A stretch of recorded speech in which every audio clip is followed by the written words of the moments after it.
नमस्कार, मेरा नाम सौरभ सत्ता है। द खबरनामा आप देख रहे हैं। आखिरकार जम्मू कश्मीर और हरियाणा में शपथ ग्रहण हो गया। 8 अक्टूबर को चुनावी नतीजे आए थे। कल यानी 16 अक्टूबर को जम्मू कश्मीर में सरकार का शपथ ग्रहण हो गया, जिसमें इंडिया गठबंधन के सारे नेता शामिल हुए। राहुल गांधी, प्रियंका गांधी, अखिलेश यादव, डी राजा, फारूक अब्दुल्ला समेत कई नेता इंडिया गठबंधन के शामिल हुए और उमर अब्दुल्ला जम्मू कश्मीर के नए मुख्यमंत्री बने। उमर अब्दुल्ला ने जम्मू कश्मीर के 14वें मुख्यमंत्री के रूप में शपथ ली, तो वहीं पर उन्होंने सुरेंद्र चौधरी को डिप्टी सीएम बनाया, जिन्होंने भारतीय जनता पार्टी के प्रदेश अध्यक्ष रविंद्र रैना को नौशेरा से हराया है, उनको डिप्टी सीएम बनाया है। और उमर अब्दुल्ला सहित 5 कैबिनेट मंत्रियों ने भी शपथ ली, जिसमें से 2 हिंदू मंत्री बने। सुरेंद्र चौधरी डिप्टी सीएम बनाए गए हैं। तो उमर अब्दुल्ला ने हिंदुओं को भी साधने की कोशिश की है, क्योंकि जम्मू में सबसे ज्यादा विधानसभा की सीटें हैं कश्मीर रीजन के बाद, और जम्मू में भारतीय जनता पार्टी बहुत ज्यादा मजबूत है। इस वजह से वहां से डिप्टी सीएम सुरेंद्र चौधरी को बनाया और एक हिंदू को और मंत्रिमंडल में जगह दी गई है। जो 5 मंत्री बनाए गए उसमें सकीना इट्टू का नाम शामिल है, जावेद राणा, जावेद अहमद डार, सतीश शर्मा को भी मंत्री बनाया गया है। तो 2 हिंदू, 3 मुस्लिम और 1 महिला मुस्लिम जो मंत्री बनाई गई है, तो ये उनका कैबिनेट हो गया। उमर अब्दुल्ला मुख्यमंत्री बने हैं, जम्मू कश्मीर के 14वें मुख्यमंत्री हैं। उमर अब्दुल्ला को चुनौतियां होंगी बहुत ज्यादा जम्मू कश्मीर की सरकार को चलाना, क्योंकि जम्मू कश्मीर एक केंद्र शासित प्रदेश है। मनोज सिन्हा वहाँ के लेफ्टिनेंट गवर्नर हैं। पूर्ण राज्य का दर्जा लाना सबसे बड़ी चुनौती उनकी होगी। कांग्रेस का गठबंधन भी उमर अब्दुल्ला के साथ में था, लेकिन कांग्रेस सरकार में शामिल नहीं हुई। कांग्रेस के सोर्सेस से जो सूचना आई, खबरें आई, उसमें कांग्रेस का यही कहना था कि वो सरकार में शामिल नहीं होगी, लेकिन सरकार को समर्थन बाहर से देती रहेगी, बाहर से समर्थन करती रहेगी, लेकिन सरकार में शामिल नहीं होगी। सरकार में ना शामिल होने की जो सबसे बड़ी वजह सामने आई है, तो सरकार कांग्रेस का कहना है कि जब तक जम्मू कश्मीर को पूर्ण राज्य का दर्जा नहीं दे दिया जाता, स्टेटहुड का दर्जा वापस नहीं आ जाता, तब तक केंद्र शासित प्रदेश के रूप में जो वर्तमान सरकार काम कर रही है उसमें कांग्रेस शामिल नहीं होगी। कांग्रेस तभी शामिल होगी जब जम्मू कश्मीर पूर्ण राज्य का दर्जा मिल जाए। जम्मू कश्मीर में इस बार भारतीय जनता पार्टी को 29 सीटें मिली थी। पिछली बार 2014 में जब विधानसभा चुनाव हुए थे तो 25 सीटें मिली थी। 4 सीटों का फायदा हुआ था। तो वहीं नेशनल कॉन्फ्रेंस कांग्रेस गठबंधन, जिसको 48 सीटें मिली थी और प्रचंड बहुमत से नेशनल कॉन्फ्रेंस की एक तरीके से सरकार बनी है जम्मू कश्मीर में। 46 सीटों पर बहुमत होता है जम्मू कश्मीर में, लेकिन नेशनल कॉन्फ्रेंस और कांग्रेस गठबंधन को 48 सीटें मिली। तो यहाँ पर भारतीय जनता पार्टी को बहुत ज्यादा नुकसान देखने को मिला, जबकि नेशनल कॉन्फ्रेंस और कांग्रेस गठबंधन को बहुत ज्यादा फायदा देखने को मिला। जबकि 5 अगस्त 2019 को जब धारा 370 जम्मू कश्मीर से खत्म की गई थी, तब गृह मंत्री अमित शाह ने कहा था कि जम्मू कश्मीर की आवाम की अब खुशियां वापस आएंगी। जम्मू कश्मीर में पत्थरबाजी की घटनाएं कम हुई हैं, आतंकवादी गतिविधियां कम हुई है, वहाँ का युवा जागरूक हो रहा है, वहाँ का युवा शिक्षा पर ध्यान दे रहा है, अपने उज्जवल भविष्य के ऊपर ध्यान दे रहा है। तो जम्मू कश्मीर में अब की बार भारतीय जनता पार्टी प्रचंड बहुमत से सरकार बनाएगी, लेकिन भारतीय जनता पार्टी मात्र 4 सीटों की बढ़ोतरी कर पाती है। जम्मू में भी वो काफी सारी सीटें हार जाती है। तो इसमें अपने आप में बहुत बड़ा सवाल पैदा होता है कि क्या जम्मू कश्मीर में 370 धारा, जो बहुत बड़ा दावा किया भारतीय जनता पार्टी ने, जिसका पूरे देश में भारतीय जनता पार्टी को फायदा मिला, लेकिन जब जम्मू कश्मीर में विधानसभा चुनाव होते हैं तो वहाँ भारतीय जनता पार्टी को 370 धारा का कोई भी फायदा नहीं मिलता है और भारतीय जनता पार्टी मात्र 29 सीटों पर ही चुनाव जीत पाती है। उनके प्रदेश अध्यक्ष रविंद्र रैना वो खुद चुनाव हार जाते हैं और नेशनल कॉन्फ्रेंस उमर अब्दुल्ला की पार्टी 48 सीटों के साथ गठबंधन में सरकार बना लेती है। तो उमर अब्दुल्ला को इतना बम्पर फायदा हुआ, जबकि उमर अब्दुल्ला की पार्टी की ये मांग थी, उनके घोषणा पत्र में शामिल था कि 370 धारा जब उनकी सरकार आएगी तो बहाल करेगी। इस मांग के बावजूद भी वहां की जनता ने वहां वोट दिया और जम्मू कश्मीर में नेशनल कॉन्फ्रेंस और कांग्रेस गठबंधन की सरकार बन गई। तो ये भी सोचने वाली बात है कि 370 धारा पर क्या जम्मू कश्मीर की जनता ने, जो भारतीय जनता पार्टी का स्टैंड था, उससे क्या अलग कुछ अपनी राय रखी? क्या 370 धारा के खिलाफ वोट किया? क्या वहाँ के लोग 370 धारा हटने के बाद खुश हैं? इसमें इन सब राजनीतिक गतिविधियों के बाद अब नए तरीके से जम्मू कश्मीर की सियासत का अध्ययन करना होगा, क्योंकि जम्मू कश्मीर वो राज्य है जहाँ पे लगातार भारतीय जनता पार्टी दावे करती रही कि 370 धारा हटने के बाद उनको बम्पर फायदा हुआ, वहाँ के लोगों को बहुत ज्यादा सुविधाएं हुई जो पहले नहीं हो पाती थी। 2 परिवारों का राज था, महबूबा मुफ्ती और उमर अब्दुल्ला के परिवार का।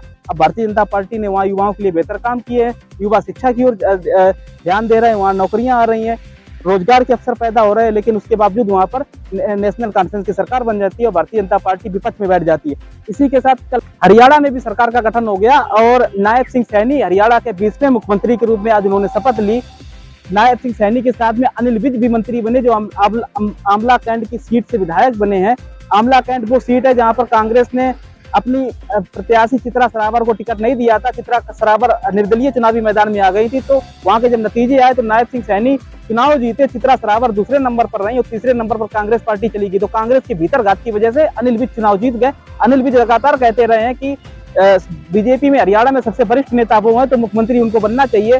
कार्यकर्ताओं की मांगे, बीजेपी प्रदेश नेतृत्व और केंद्रीय नेतृत्व इस पर ध्यान भी देगा।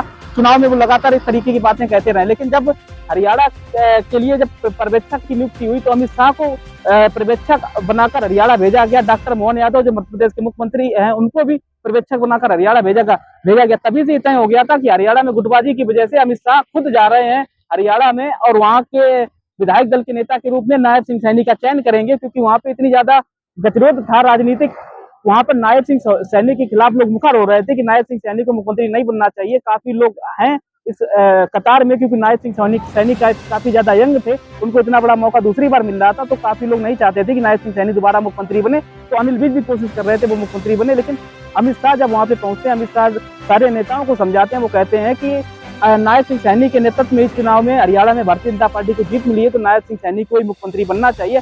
अंतोगत्वा होता है हरियाणा के मुख्यमंत्री के रूप में विधायक दल का जब फैसला होता है तो अमित शाह सर्वसम्मत से नायब सिंह सैनी को विधायक दल का नेता चुन लेते हैं और इसका प्रस्ताव वो अनिल विज से करवाते हैं, जो खुद कहते रहे सबसे वरिष्ठ होने के नाते मुझे मुख्यमंत्री बनना चाहिए। उसके बाद हरियाणा में आज शपथ ग्रहण हो गया। नायब सिंह सैनी हरियाणा के 20वें मुख्यमंत्री बनते हैं। दूसरी बार उनका खुद का कार्यकाल होगा। इससे पहले भी 3 महीने के मुख्यमंत्री थे। अब दूसरी बार उनको भारतीय जनता पार्टी ने मौका दिया। उनके साथ में 14 मंत्री भी शपथ लेते हैं। प्रमुख जो मंत्री बने हैं हरियाणा में उससे अनिल विज खुद मंत्री बन गए हैं। और उसके बाद राव नरवीर सिंह को मंत्री बनाया गया है। बर्धन यादव को चुनाव में उन्होंने बादशाहपुर से हराया था, बड़े नेता है हरियाणा में। और कृष्णलाल पवार को मंत्री बनाया गया है। श्रुति चौधरी, किरण चौधरी की बेटी, उनको मंत्री बनाया गया है। अरविंद शर्मा गोहाना से विधायक बने हैं। दीपेंद्र हुड्डा ने रोहतक लोकसभा 2024 के चुनाव में उनको 2.5 लाख से ज्यादा वोटों से हराया था। तो अरविंद शर्मा गोहाना से चुनाव जीते, जहां पे राहुल गांधी ने जलेबी का मुद्दा उठाया था, कहा था जलेबी की फैक्ट्री लगनी चाहिए। उसी सीट से भारतीय जनता पार्टी के अरविंद शर्मा को प्रत्याशी बनाया था। अरविंद शर्मा वहां से चुनाव जीते। अरविंद शर्मा को कैबिनेट में भी जगह दी गई।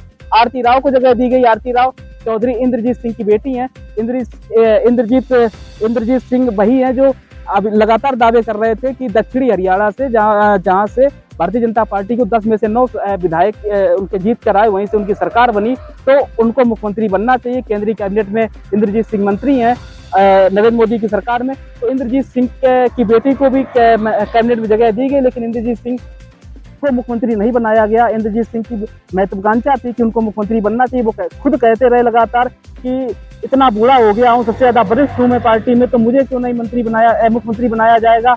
जब मुख्यमंत्री का फैसला होगा तो उनके नाम पर जरूर गंभीरता से विचार होगा। लेकिन इंद्रजीत सिंह को मंत्री नहीं बनाया गया। अहिरवाल बेल्ट की 10 विधानसभा सीटों में भारतीय जनता पार्टी को 9 सीटें मिली, वहीं कांग्रेस को मात्र 1 सीट मिली। इससे ये तय हो गया था कि जो अहिरवाल बेल्ट है वहाँ के ज्यादातर यादवों ने भारतीय जनता पार्टी को वोट दिया। इस वजह से इंद्रजीत सिंह अपना दावा मजबूत बताए हुए थे। लेकिन आज जब विधायक दल की बैठक हुई तो उसमें इंद्रजीत सिंह का नाम नहीं आया, उसमें नायब सिंह सैनी का नाम आया। इंद्रजीत सिंह से मिलने के लिए करीब 8 विधायक भी पहुंचे थे कि आप दावा करिए मुख्यमंत्री बनने का, लेकिन इंद्रजीत सिंह ने कोशिश बहुत की वो मुख्यमंत्री बन जाए, लेकिन उनको मुख्यमंत्री नेतृत्व नहीं बनाया। नायब सिंह सैनी को ही मुख्यमंत्री बनाया। तो काफी लोग दावेदारी कर रहे थे। सबको आखिरी में जब अमित शाह हरियाणा पहुंचे तो अपनी दावेदारी छोड़नी पड़ी और नायब सिंह सैनी को दूसरी बार मौका मिला हरियाणा में मुख्यमंत्री बनने का। तो हरियाणा की सरकार तो बन गई। हरियाणा में भारतीय जनता पार्टी को 48 सीटें मिली थी, तो कांग्रेस को 37 सीटें मिली थी। कांग्रेस अपनी आपसी कलह और गुटबाजी की वजह से चुनाव हार गई थी। तो ये हरियाणा की जो सरकार बनी है ये कितने दिन चलेगी, इस पर भी बहुत ज्यादा निगाहें होंगी। क्या जो मंत्री बने अनिल विज ये और ज्यादा आगे चलकर मुखर होंगे, इंद्रजीत सिंह मुखर होंगे कि नहीं होंगे, क्योंकि इंद्रजीत सिंह लगातार यादवों में जो अहिरवाल क्षेत्र है वहाँ के बड़े नेता हैं। 9 विधायक भी जीत कर आए हैं, तो उनका दावा था वो मुख्यमंत्री बने, लेकिन वो मुख्यमंत्री नहीं बने। इंद्रजीत सिंह लगातार सरकार से नाराजगी भी जताते रहे हैं कि इतने बूढ़े होने के बावजूद, इतने सीनियर लीडर होने के बावजूद उनको मुख्यमंत्री नहीं बनाया जाता है बार बार। तो इस बार वो पूरी ताकत लगाए हुए थे कि मुख्यमंत्री बने, लेकिन नहीं बने। नायब सिंह सैनी हरियाणा के मुख्यमंत्री बने हैं। एनडीए के घटक दल भी शपथ ग्रहण में शामिल हुए। नरेंद्र मोदी प्रधानमंत्री के रूप में भी शामिल हुए। तो तमाम सारे नेता हरियाणा की आज पंचकुला में शपथ ग्रहण का आयोजन उसमें शामिल हुए और अपनी ताकत का एहसास कराया कि हरियाणा में कांग्रेस ने जीती हुई बाजी हारी है, तो मोदी जी का जादू अब भी बरकरार है। हरियाणा में तीसरी बार सरकार बनने के बाद उन्होंने ये करके भी दिखा दिया है और आगे आने वाले चुनाव में महाराष्ट्र और झारखंड में भी भारतीय जनता पार्टी सरकार बनाने जाएगी। जो लगातार बातें होती हैं कि कांग्रेस में गुटबाजी है, लेकिन कांग्रेस की कलह जो आपसी होती है वो खुलकर सामने आ जाती है। भारतीय जनता पार्टी में कलह होती है वो खुलकर सामने नहीं आ पाती है। आखिर में अमित शाह ने सबको मना लिया है और सरकार भी हरियाणा की बन गई है। तो भारतीय जनता पार्टी में ऐसी कोई गुटबाजी नहीं है और हरियाणा की सरकार पूरे 5 साल का कार्यकाल पूरा करेगी। तो आज की सबसे बड़ी खबरें यही है कि उमर अब्दुल्ला जम्मू कश्मीर के मुख्यमंत्री बन गए हैं, तो हरियाणा के मुख्यमंत्री नायब सिंह सैनी बन गए हैं और 2 राज्यों के चुनाव का जो समापन हुआ था उसके मुख्यमंत्रियों ने भी शपथ ले ली है। अब आगे आने वाले समय में महाराष्ट्र और झारखंड में चुनाव है, वहाँ का भी राजनीतिक परिस्थितियां दिखाते रहेंगे अपने चैनल द खबरनामा पर कि महाराष्ट्र और झारखंड में किसकी बनने जा रही है सरकार। आज के लिए मुझे यानी दीजिए सर्वसत्ता की इजाजत और देखते रहिए हमारे चैनल द खबरनामा को। यूट्यूब पे सब्सक्राइब नहीं किया सब्सक्राइब कीजिए, फेसबुक पे फॉलो नहीं किया फॉलो कीजिए। जय हिंद जय भारत।